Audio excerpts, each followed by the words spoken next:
Assalamualaikum warahmatullahi wabarakatuh. Perkenalkan, nama saya Anik Misyada Mawadah, dan sekarang saya akan menjelaskan mengenai ilmu pendidikan Islam. Yang pertama, mengenai pengertian ilmu pendidikan Islam. Pengertian ilmu pendidikan Islam berdasarkan pengertian masing-masing kata dari ilmu pendidikan Islam sendiri. Menurut saya, yaitu ilmu pendidikan Islam berarti hasil dari pengetahuan atau pemahaman mengenai cara membina dan mengembangkan serta mendewasakan orang atau kelompok melalui pengajaran yang bersifat Islami dan bersumberkan Al-Quran serta Sunnah. Selanjutnya, kita akan membahas dasar dan tujuan ilmu pendidikan Islam. Dasar dari ilmu pendidikan Islam sendiri yaitu ilmu pendidikan Islam berisikan teori-teori yang berdasarkan Islami. Maksud dari berdasarkan Islami yaitu kita tidak bisa seluruhnya menyerahkan seluruhnya kehidupan ini kepada akal manusia saja, melainkan kehidupan ini juga diatur oleh Allah dengan aturan-aturan yang Ia tuliskan di dalam Al-Quran serta dalam Sunnah. Sehingga dasar ilmu pendidikan Islam yaitu berdasarkan terhadap Al-Quran dan Sunnah. Kemudian tujuan dari ilmu pendidikan sendiri yaitu untuk menciptakan manusia yang baik, berkepribadian muslim dan berakhlak mulia. Seperti yaitu memiliki jasmani yang sehat, kuat dan berketerampilan, serta cerdas dan memiliki rohani yang berkualitas tinggi. Kemudian yang ketiga yaitu lapangan penelitian ilmu pendidikan Islam. Penelitian ilmu pendidikan Islam, ruang lingkupnya meliputi yaitu pendidikan Islam sebagai mata pelajaran. Yang dimaksud di sini yaitu mata pelajaran yang diberikan pada lembaga pendidikan umum mulai dari tingkat dasar hingga ke perguruan tinggi. Yang kedua, pendidikan Islam sebagai lembaga pendidikan formal, non-formal dan informal. Lembaga pendidikan formal contohnya yaitu seperti madrasah, pesantren, dan perguruan tinggi. Sedangkan lembaga non-formal diantaranya yaitu masjid, Baitul Quran, madrasah diniyah, dan lainnya. Lembaga pendidikan informal sendiri terdiri dari keluarga dan lingkungan sekitar.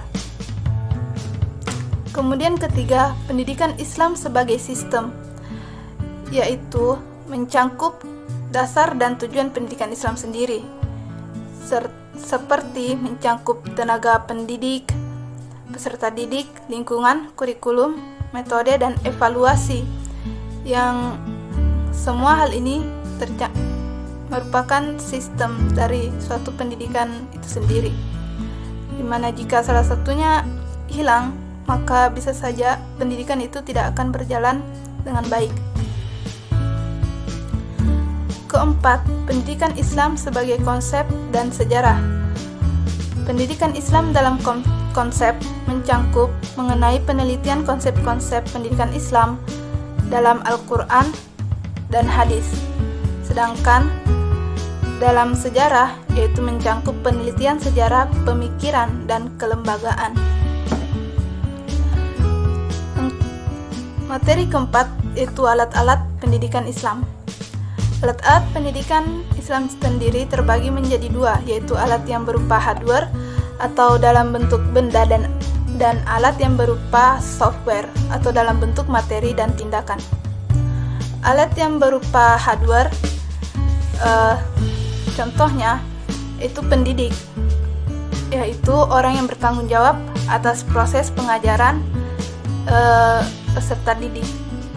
Yang kedua, lembaga pendidikan, yaitu suatu tempat di mana proses pendidikan formal maupun non-formal itu berlangsung. Yang ketiga yaitu peserta didik, yang merupakan sasaran utama dari suatu proses pendidikan. Yang keempat, sarana dan prasarana, yaitu merupakan alat-alat ekstra yang membantu berjalannya proses pendidikan, seperti ruang kelas, kursi, papan tulis, meja, dan lain sebagainya. Yang kelima, alat yang kelima yaitu perpustakaan, di mana perpustakaan ini merupakan tempat informasi pembelajaran berada, yaitu seperti buku-buku pembelajaran atau materi-materi pembelajaran yang hendak siswa sendiri cari, terdapat di sana. Yang keenam, materi serta strategi pembelajaran. Alat ini merupakan alat yang akan digunakan untuk mencapai tujuan dari pembelajaran itu sendiri. Selanjutnya, alat yang berupa software. Yang pertama, keteladanan. Keteladanan yaitu sikap positif yang ditunjukkan anak yang sekiranya patut ditiru. Yang kedua, yaitu larangan. Larangan merupakan bentuk disiplinisasi anak dengan memberitahukan apa yang harus dia lakukan. Selanjutnya, yaitu pujian. Pujian merupakan suatu motivasi dan kebanggaan yang ditunjukkan atas hal positif yang diraih atau dicapai oleh peserta didik. Yang ketiga yaitu peringatan dan ancaman. Peringatan dan ancaman ini sendiri diberikan jika peserta didik telah melakukan kesalahan atau pelanggaran secara berulang-ulang kali. Kelima yaitu hukuman. Hukuman sendiri merupakan bentuk pendisiplinan untuk memberikan efek jera pada anak agar ia tidak mengulangi kesalahannya lagi dan berubah menjadi pribadi yang lebih baik lagi. Yang terakhir yaitu teguran. Teguran merupakan pemberian koreksi terhadap peserta didik oleh pendidik saat mereka melakukan hal yang mungkin menyimpang. Yang kelima yaitu faktor determinan pendidikan Islam. Faktor determinan pendidikan yaitu faktor yang menentukan keberhasilan suatu pendidikan. Faktor ini meliputi yang pertama, faktor tujuan. Suatu pendidikan dikatakan berhasil jika ia dapat mencapai nilai-nilai Islami yang mencakup nilai jasmani, rohani, akal, dan sosial. Ini merupakan tujuan yang hendaknya diraih. Yang kedua, faktor pendidik. Faktor pendidik ialah faktor yang sangat bertanggung jawab, faktor yang merupakan penanggung jawab atas proses perkembangan peserta didik, karena ialah yang memberikan pembelajaran kepada peserta didik sehingga mereka dapat berkembang nantinya. Ketiga, faktor peserta didik. Faktor peserta didik yaitu faktor yang menjadi sasaran utama pendidikan, di mana ia di sini sedang bertumbuh dan berkembang. Keempat yaitu faktor alat. Faktor alat merupakan segala hal yang digunakan pendidik selama proses pendidikan itu berlangsung. Kelima, faktor lingkungan. Faktor ini merupakan faktor yang sangat berpengaruh dalam proses perkembangan anak dan pertumbuhannya, sehingga sekiranya kita harus memilih lingkungan yang baik dalam melakukan suatu pendidikan.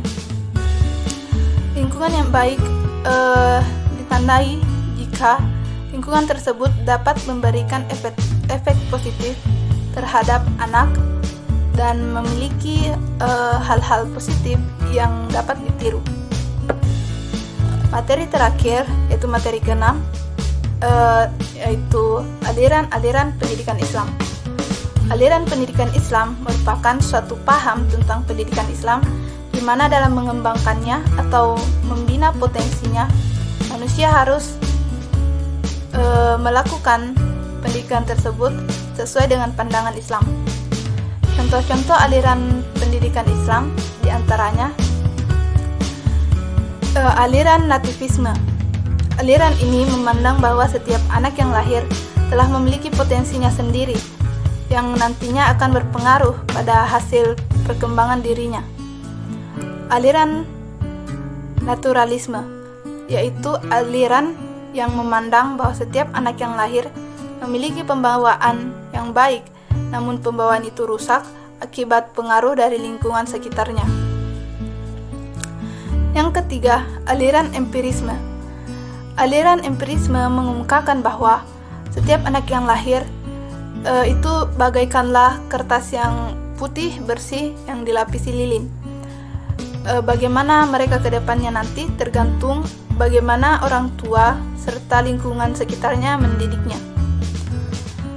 Aliran konvergensi, yaitu aliran ini menghubungkan arti penting dari pembawaan yang dibawa oleh anak dengan lingkungan sebagai faktor dalam perkembangan manusia. Aliran progresisme, yaitu mengemukakan bahwa anak mempunyai akal dan kecerdasannya masing-masing dalam menghadapi masalah-masalah yang mereka hadapi. Yang terakhir, aliran konstruktivisme. Aliran ini mengatakan bahwa tumbuh kembang anak hanyalah Tuhan yang mengetahuinya, dan manusia hanyalah mengetahui sesuatu yang diinstruksikan atau sesuatu yang dikonstruksikan oleh Tuhan itu. Sekian materi yang dapat saya sampaikan. Bila kurangnya mohon dimaafkan. Wassalamualaikum warahmatullahi wabarakatuh.